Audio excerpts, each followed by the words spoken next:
జరిగిన సార్వత్రిక ఎన్నికల్లో లేబర్ పార్టీ ఘన విజయం సాధించింది. తాజాగా ప్రకటించిన ఫలితాల్లో మ్యాజిక్ మార్కును దాటి 360కి పైగా సీట్లలో లేబర్ పార్టీ ఆధిపత్యం ప్రదర్శించింది. ఈ దెబ్బకు 14 ఏళ్లుగా బ్రిటన్లో అధికారంలో ఉన్న కన్సర్వేటివ్ పార్టీ కుదేలైంది. కేవలం 80కి పైగా సీట్లు సాధించి రెండో స్థానంలో నిలిచింది.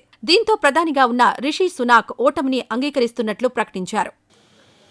The Labour Party has won this general election, and I have called Sir Keir Starmer to congratulate him on his victory.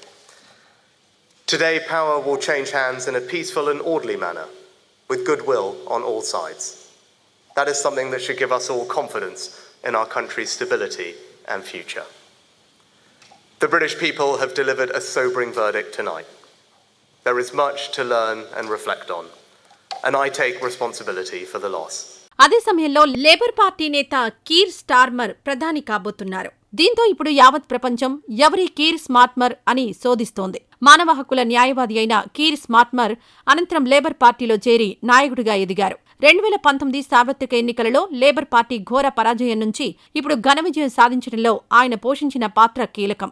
న్యాయవాదిగా చట్టం, క్రిమినల్ జస్టిస్ అంశాల్లో తన పనితీరుతో దివంగత బ్రిటన్ రాణి క్వీన్ ఎలిజబెత్తో నైట్ పురస్కారం అందుకున్నారు. 2015లో లండన్ నుంచి లేబర్ పార్టీ ఎంపీగా పార్లమెంటుకు ఎన్నికైన కీర్ స్టార్మర్ ఇప్పుడు ప్రధాని కాబోతున్నారు. And across our country, people will be waking up to the news, relieved that a weight has been lifted, a burden finally removed from the shoulders of this great nation.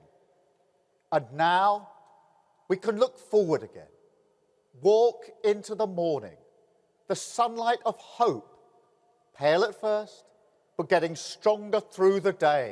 ప్రస్తుత Britain ప్రధాని Rishi Sunak తో పోలిస్తే కీర్ స్మార్ట్మర్ అంత active కాదని ఆయన party నేతలే చెప్తారు. అయితే సునాక్ తరహాలో ఆక్స్ఫర్డ్ నుంచి లా డిగ్రీ తీసుకున్నారు. ఆ తర్వాత లేబర్ పార్టీ ప్రభుత్వంలో పబ్లిక్ ప్రాసిక్యూషన్స్ డైరెక్టర్ గా తన ర్యాంకులు పెంచుకుంటూ వచ్చారు. 2016లో ఎంపీగా ఉన్నప్పుడు పార్టీ నేత జెరెమీ కార్బిన్ ఆధ్వర్యంలో సాగిన షాడో బ్రెగ్జిట్ కార్యదర్శిగా కీలక పాత్ర పోషించారు. బ్రిటన్ ప్రధానిగా కీర్ స్టార్మర్ ఎన్నికైతే భారత్తో ఇప్పటికే కన్సర్వేటివ్ ప్రభుత్వం కుదుర్చుకున్న స్వేచ్ఛా వాణిజ్య ఒప్పందం కొనసాగనుంది. దీన్ని కొనసాగిస్తామని ఇప్పటికే మేనిఫెస్టోలో లేబర్ పార్టీ ప్రకటించింది. కాశ్మీర్పై భారత వ్యతిరేక వైఖరి కారణంగా మాజీ నాయకుడు కార్బిన్ హయాంలో కొంతవరకు దూరమైన భారతీయులతో లేబర్ పార్టీ సంబంధాల్ని తిరిగి పునరుద్ధరించేందుకు స్టార్మర్ పనిచేశారు. ఇది మారిన లేబర్ పార్టీ అని, భారత్తో ప్రజాస్వామ్యం, ఇతర ఆకాంక్షల విషయంలో సన్నిహిత సంబంధాలు కొనసాగిస్తామని కీర్ స్టార్మర్ తాజాగా ప్రకటించారు. ఇవన్నీ భారత్కు అనుకూలించే అంశాలే.